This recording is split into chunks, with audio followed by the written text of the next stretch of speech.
Glória a Deus. Segundo livro dos Reis, capítulo 1.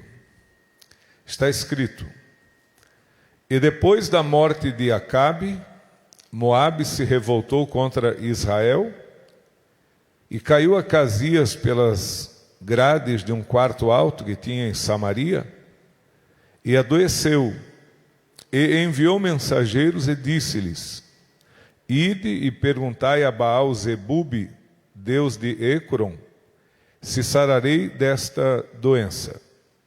Mas o anjo do Senhor disse a Elias o tisbita: Levanta-te, sobe para te encontrares com os mensageiros do rei de Samaria, e dize-lhes: Porventura não há Deus em Israel para irdes consultar a Baal-Zebube, deus de Ecrom? E por isso assim diz o Senhor: da cama a que subiste não descerás, mas sem falta morrerás. Então Elias partiu. Amém? Convido os irmãos a tomar assento, irmãos. Glória a Deus. Vamos meditar um pouquinho aqui na palavra de Deus, irmãos. O rei Acasias,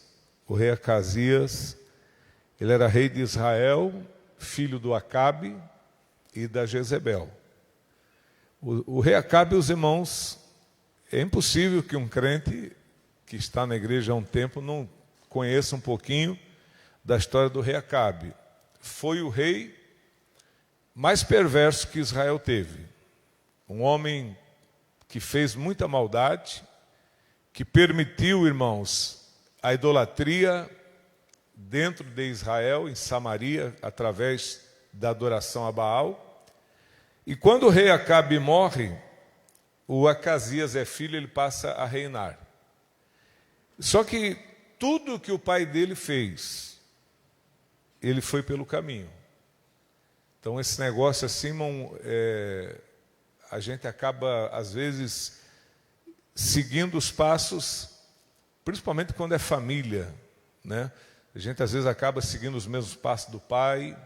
No caso aqui, o Acasias, tudo que o pai dele fez de errado, Acabe errava muito. Então, quando o Acasias começou a reinar, ele começou a ir pelo mesmo caminho do pai dele.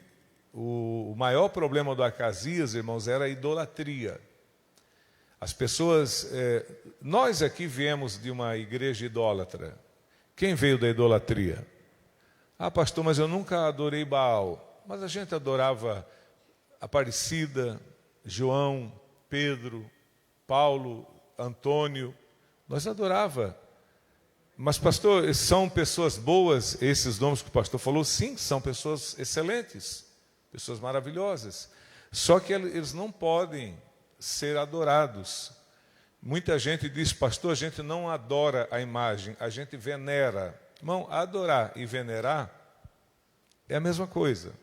Então, quando você ajoelha perante uma imagem, para fazer uma oração, para fazer um pedido, para fazer, uma promessa, um propósito com aquela imagem, você está agindo de forma errada. Por quê?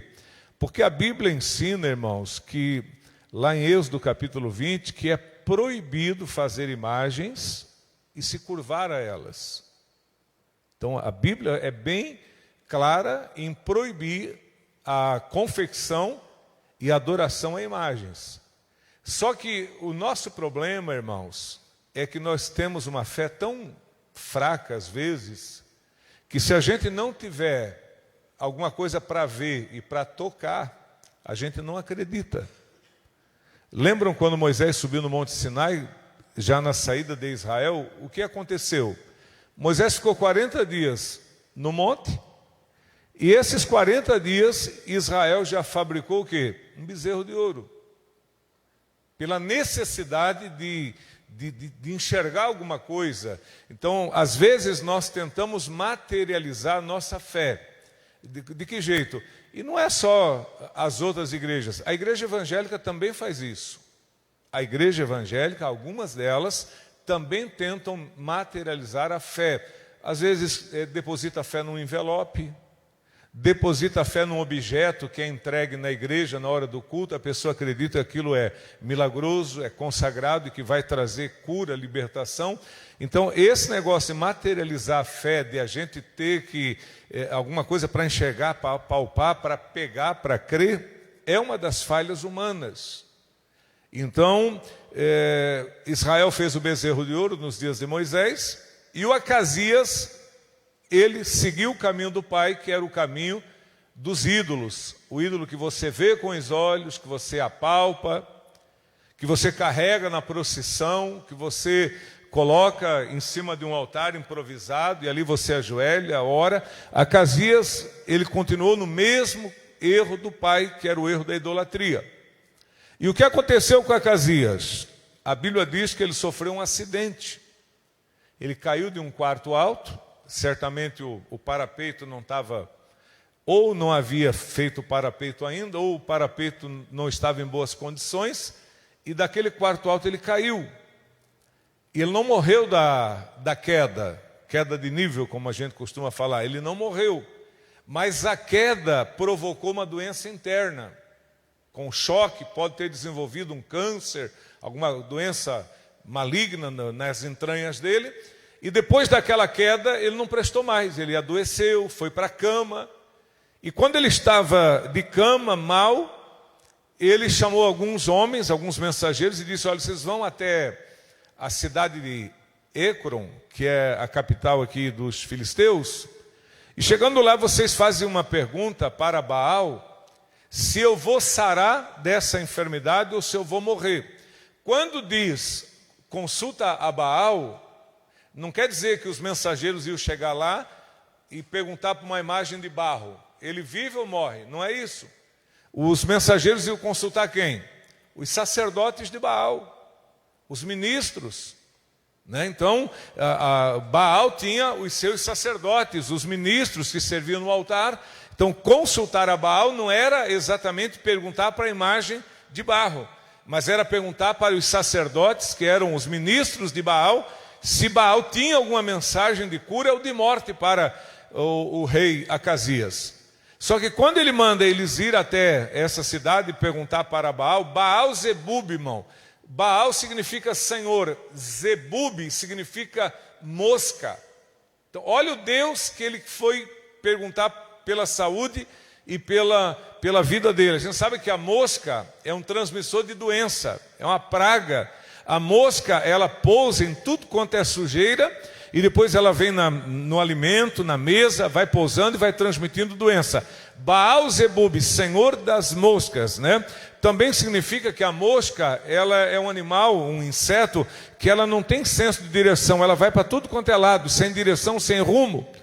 Então o rei Acasias pediu que fosse consultar Baal para ver qual seria a situação final dele, se ele ia ser curado ou se iria morrer.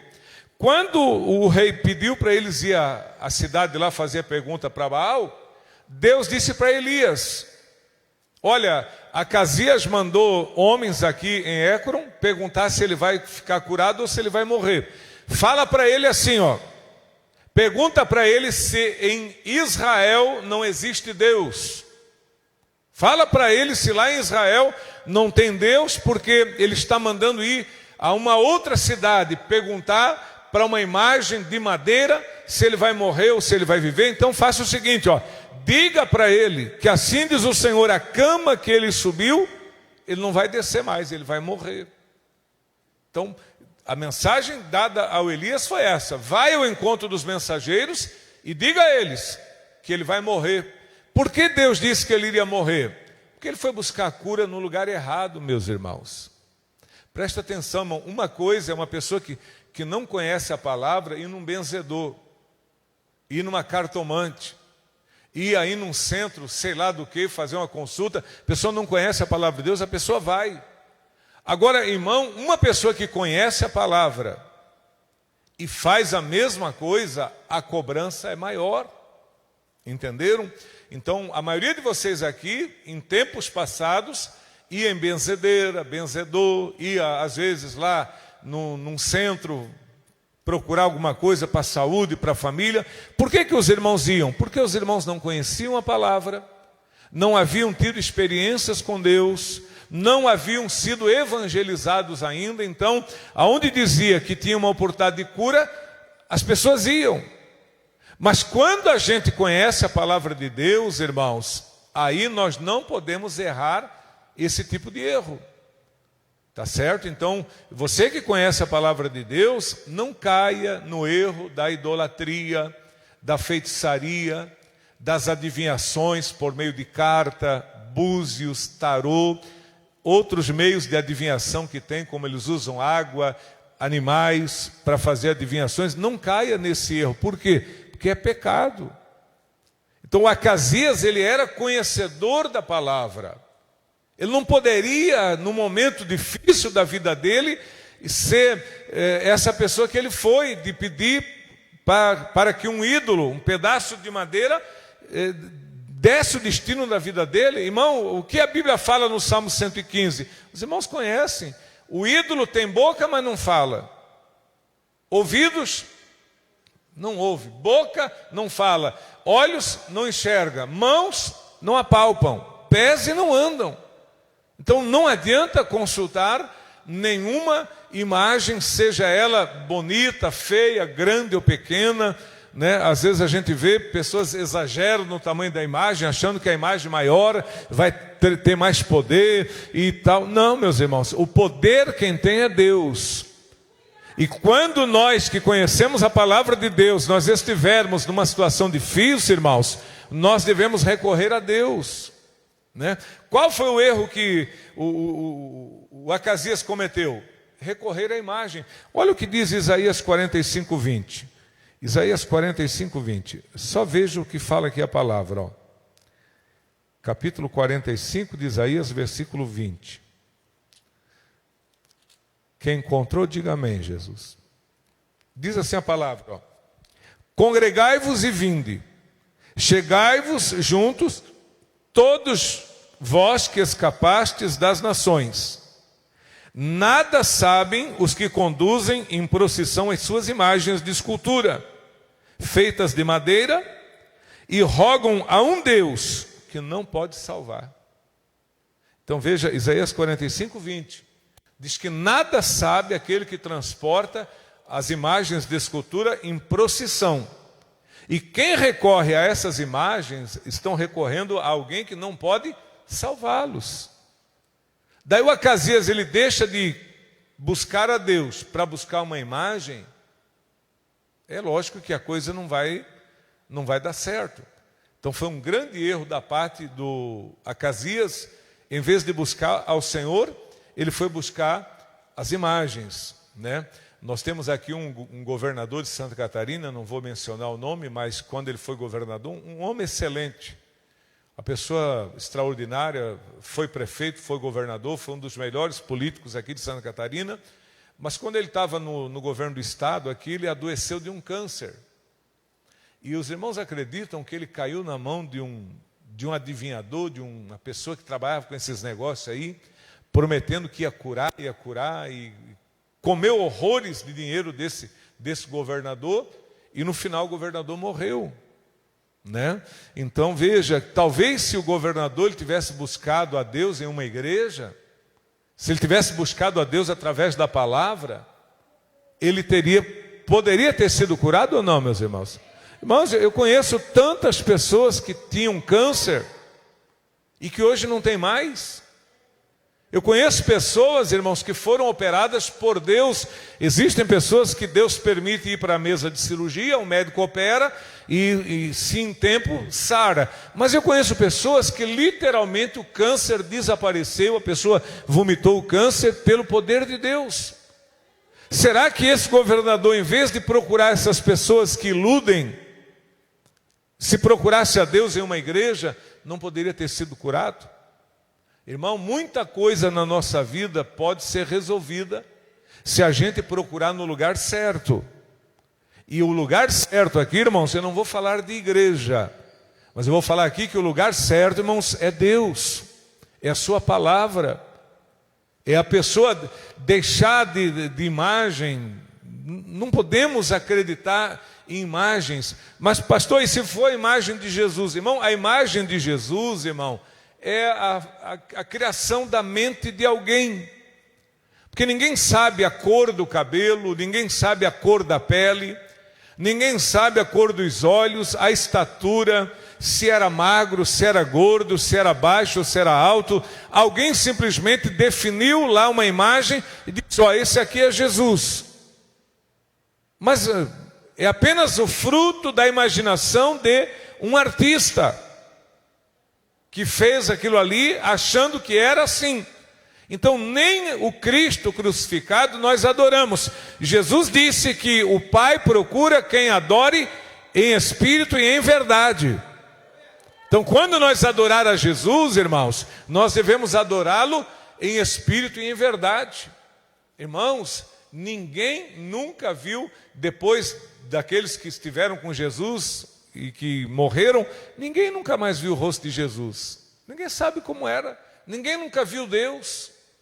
Moisés um dia queria ver Deus e Deus disse: se tu me vê, tu morre. Por quê? Porque a carne nossa é fraca perante a glória de um Deus tão grande.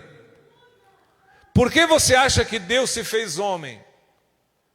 Tu lembra quando Deus falou com Israel no Monte Sinai? Todo mundo ficou com medo, pois a Bíblia diz que o monte tremia, fumegava, havia som de buzina, trovões, relâmpagos, e aquela montanha tremia, e o povo se afastou cada vez mais para longe, com medo de morrer. Viu quando o anjo do Senhor apareceu para Gideão? Ele disse: eu vou morrer, porque ele viu o anjo. Quando o anjo apareceu para a mulher de Manoá, lá no campo, ela disse que ia morrer. Por quê? Porque o nosso corpo não suporta. Isaías, quando viu o templo do Senhor com a sua glória, disse ele que ia morrer porque ele era impuro. Então não poderíamos ver Deus, não poderíamos estar com Deus. Então o que Deus fez? Deus se revestiu de carne, se fez homem.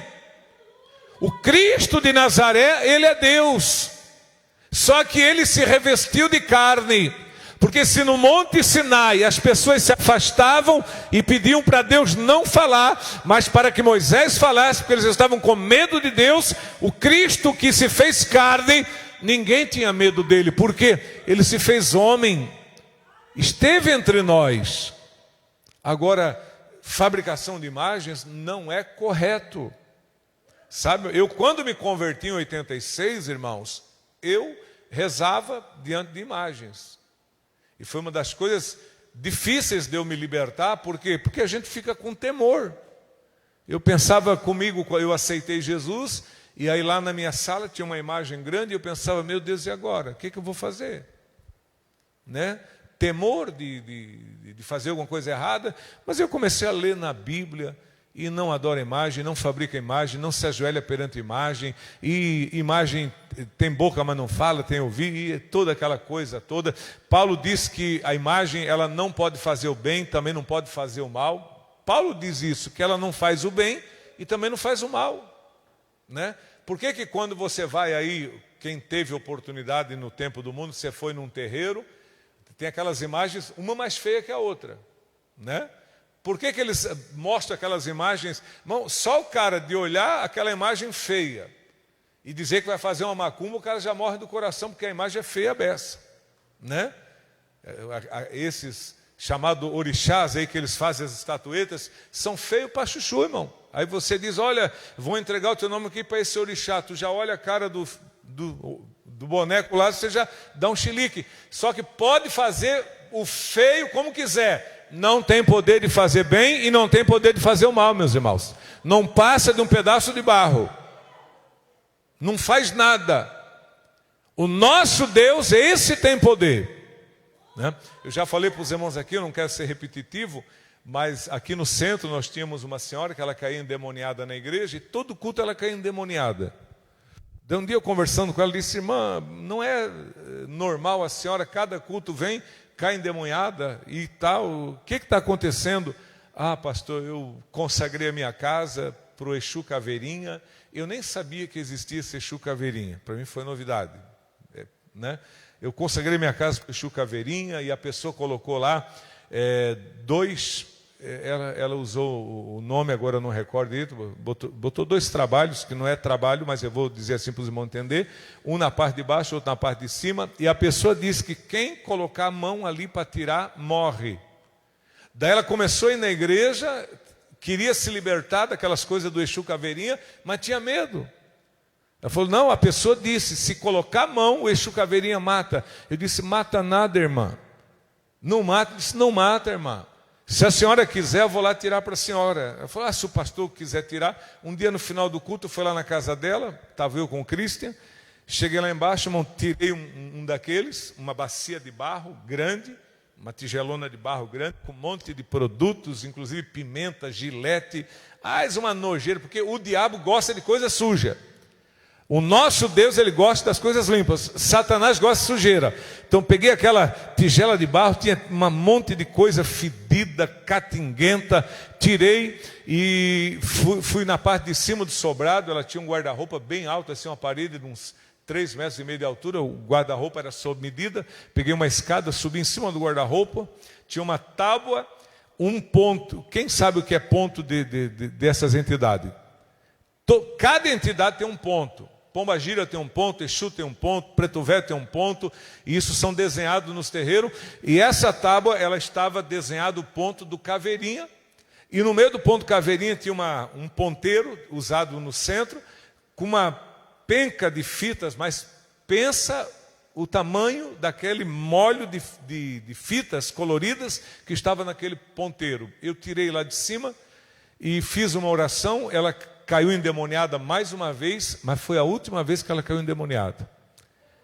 Peguei o Christian, entramos no meu carro, falei para o Christian, vamos jogar fora isso aqui.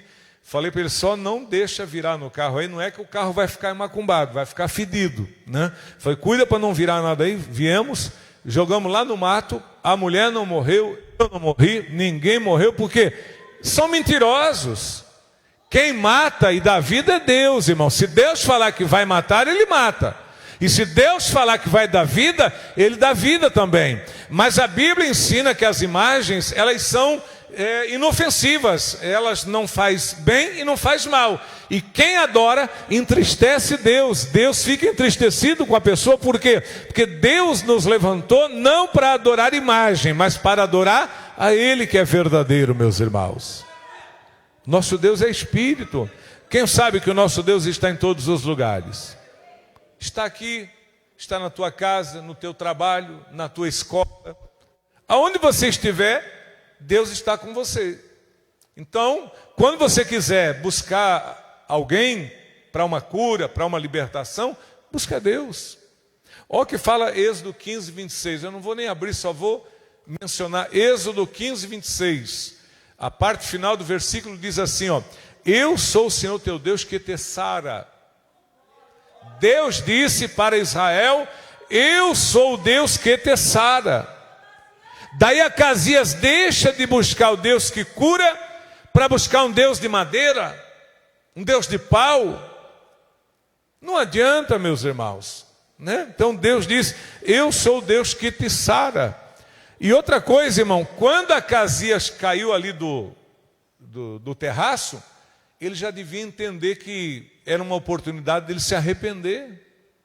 Quem sabe disso? Às vezes alguma coisinha dá errada na vida da gente, é porque a gente não está bem com Deus. Aí Deus permite alguma coisinha para a gente cair a ficha. Entendeu? Então quando Acasias caiu do quarto, irmão, ele devia entender que isso aí foi uma permissão de Deus, para ele se arrepender, para ele buscar a presença de Deus. Deus queria sarar, Deus queria perdoar, Deus queria salvar a vida dele, só que ele não se arrependeu. O salmista no Salmo 119, que é um versículo que eu já preguei aqui, umas 2, 3 vezes aqui na igreja para os irmãos, Salmo 119, versículo 68, aliás, versículo 67. Salmo 119, versículo 67. Antes de ser afligido, andava errado, mas agora guardo a tua palavra. Então o salmista diz, olha Deus, antes de eu passar por aflições, Eu andava errado. É o que aconteceu com Acasias. Estava andando errado, caiu lá do terraço, ficou doente, foi para a cama, começou a ser afligido. O que ele deveria ter feito? Ele deveria ter se arrependido, pedido perdão, falado ao Senhor que não iria mais proceder do jeito que ele vinha procedendo, adorando imagens, se converter. Mas ele não se converte. Agora veja o que o salmista fala. Salmo 119, 67. Antes de ser afligido, andava errado, mas agora guardo a tua palavra. Verso 71. Foi-me bom ter sido afligido para que aprendesse os teus estatutos. Então quer dizer, lá no final, toda a aflição que o salmista passou, ele disse, que bom que Deus me afligiu, porque agora eu aprendi a palavra. Eu me converti com 22 anos de idade, irmão. Não é porque eu era religioso. Era do mundo. Mas por que eu me converti com 22 anos de idade? Porque eu passei a ser oprimido por um demônio. E em vez de eu ir para um centro de saravá para desenvolver, porque a primeira coisa que eles dizem é isso. Tu tem que desenvolver porque tu tem um chamado para ser pai e mãe de santo. É a primeira coisa que eles fazem. A ver aquele espírito está oprimindo a vida da pessoa, gerando dor de cabeça, ansiedade, depressão. A pessoa não dorme direito, tem pesadelos terríveis, sente-se sufocado. É o espírito que está na vida da pessoa. Aí uma pessoa que é envolvida com isso vai dizer o seguinte: você tem que desenvolver para você ter domínio sobre o espírito. Mas não tem que desenvolver, tem que expulsar. Então eu com 22 anos eu passei a ser oprimido por um demônio. Só que eu não quis ir para um centro. Eu tinha tido uma experiência em centro com meu pai. Meu pai era alcoólatra. Meu pai foi para o centro de espírita para deixar de beber. E sabe com quem meu pai consultou? Com o Exu. Estava eu, meu irmão e minha mãe. E o pai sendo consultado pelo Exu. E o Exu perguntava, o que você veio fazer aqui, seu Antônio? Eu vim aqui para você me ajudar a deixar de beber. Seu Antônio, quer deixar de beber? Ele chama de filho, né? Então, toma a marafa aqui. Aí o Exu pegou a garrafa de pinga que ele estava tomando, disse para o pai tomar 3 goles. O pai tomou 3 goles. Me lembro até hoje, irmão, na época do cruzeiro, pagou 17 cruzeiros para o Exu. Fomos para casa, meu pai quebrou a perna, caiu de cama, aí que o meu pai se afundou na cachaça, irmão. Toda aquela conversa do Exu, toda aquela fala do Exu, tudo mentira. O dinheiro que o pai pagou foi um dinheiro jogado no ralo, um dinheiro jogado no lixo, foi enganado. Meu pai morreu na miséria, bêbado e sem nada na vida. Aí quando eu comecei a ser oprimido pelo demônio, o último lugar que eu ia era em centro espírita. Eu vou para a igreja, buscar Deus. E quando eu vim para a igreja, irmão, Jesus me libertou dos demônios, me curou, transformou minha vida. Já se vai 40 anos curado e liberto para a glória de Deus, irmãos. Então, às vezes a aflição que acontece na vida da gente é uma permissão de Deus para a gente se apegar com Deus, irmão. Amém? Quem consegue entender, diga amém, Jesus. Está passando por aflição, as coisas não estão dando certo, não é que Deus não te ama, é que às vezes isso aí vai ser uma lição de vida para a pessoa. A pessoa vai dizer, meu Deus, eu estava longe de Deus, só estava sofrendo, só estava tendo decepção, frustração, a minha vida não ia, era tristeza em cima de tristeza, fui para Jesus, minha vida foi transformada. E aí aquilo que parecia ser o teu fim, foi aquilo que te trouxe para a presença de Deus. Amém? Então, o Acasias, irmão, ele poderia ter aproveitado a oportunidade vindo para o Senhor, mas não, ele preferiu os ídolos. Amém? Que Deus abençoe. Eu quero convidar você para louvar Jesus com uma salva de palmas. Bem forte as palmas para Jesus. Fiquemos de pé.